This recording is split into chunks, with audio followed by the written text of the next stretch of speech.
கர்த்தருடைய பரிசுநாமத்து மகிமை உண்டாவதாக. ஆண்டவரும் இரட்சகரும் ஆகிய இயேசு கிறிஸ்துவின் நாமத்தினாலே என் அன்பின் வாழ்த்துக்களை தெரிவித்துக் கொள்கின்றேன். இன்றைய வேத வாக்கு ஏசாயா 54 அதிகாரம் 3வது வசனம்.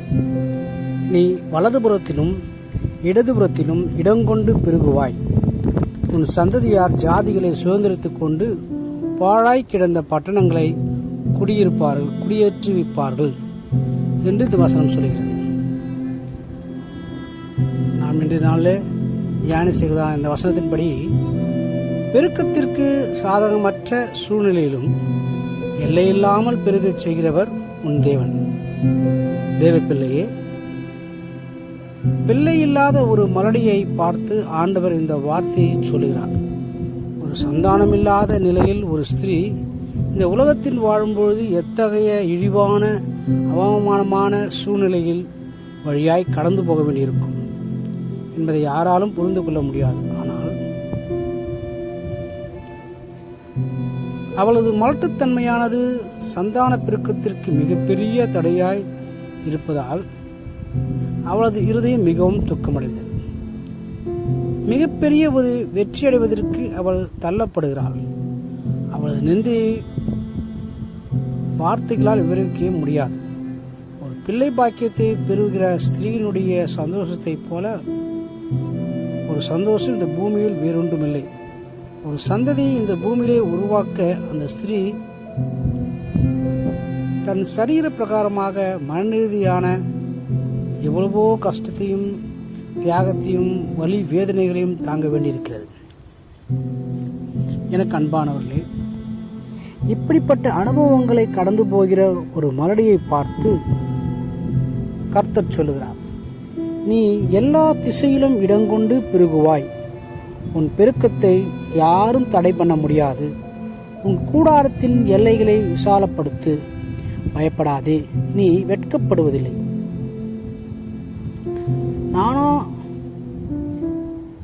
நானாதே, வெட்கப்படாதே, நீ லட்சிய அடைவதில்லை.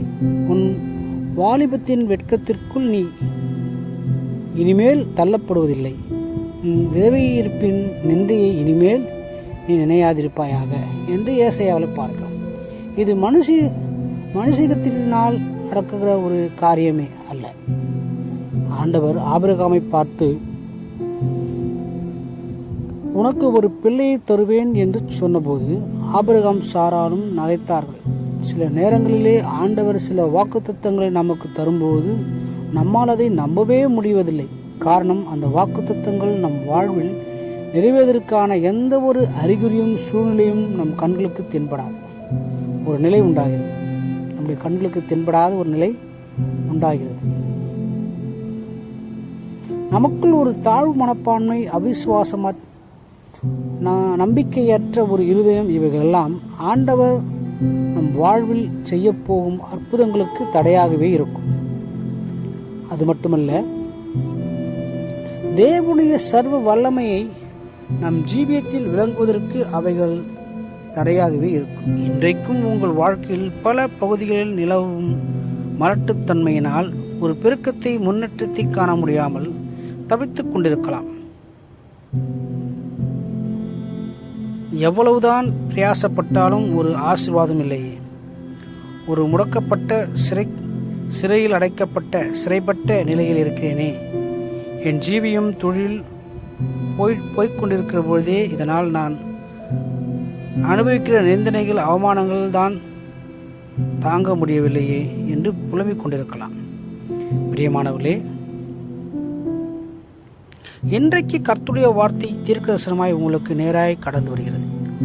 வாழ்க்கையின் எந்த இடத்தில் நீங்கள் ஒரு பெருக்கத்தை காண முடியாத மலடியை போல காணப்படுகிறீர்களோ அந்த இடத்தின் எல்லை விசுவாசத்தோடு நீங்கள் விசாலமாக்குங்கள். அவைகள் விரிவாக்கப்படும். நீங்கள் வலதுபுறம் இடதுபுறமும்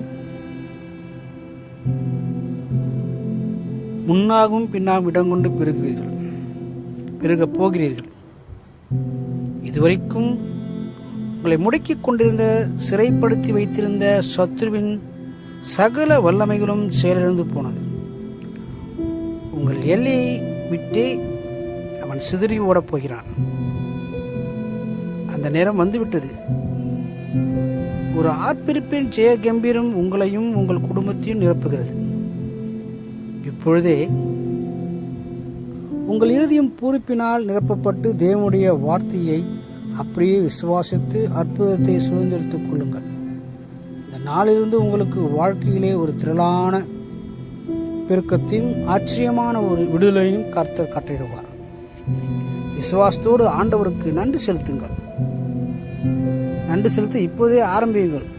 சத்ரு உங்கள் எல்லையிலே ஜீவியத்திலே விதைத்திருந்த அவன் நம்பிக்கை, அவிசுவாசம், அதைரியம், சோர்வுகள் யாவற்றையும் தூக்கி எறியுங்கள். ஜெயத்தின் ஆயுதத்தை தரித்து கொண்டு நீங்கள் வாழ்க்கையில் ஒரு நாளும் தோற்று போவதில்லை. ஜெயம் கொடுக்கிற தேவன் உங்களோடு இருக்கிறார். ஜெயமான பாதையிலே தளராமல் முன்னேறி போக உங்களுக்கு உதவி செய்வார். வாழ்க்கையிலே ஜெயமும் ஆசீர்வாதம் வர நான் உங்களுக்காக செபிக்கிறேன். தொடர்ந்து இப்படிப்பட்டதான வசனங்களை வாசியுங்கள். அந்த வசனங்களுக்கு உங்கள் வாழ்க்கையை விட்டுக் கொடுங்கள். அந்த வசனங்களை உங்கள் வாழ்க்கையை அபியாசப்படுத்துங்கள். கர்த்தர் உங்களோடு கூட இருந்து ஜெயமான ஒரு பாதையிலே உங்களை நடத்துவார்.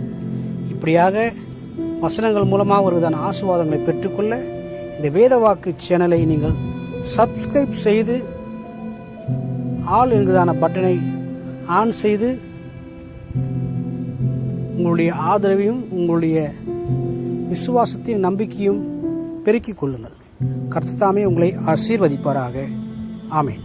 God bless you.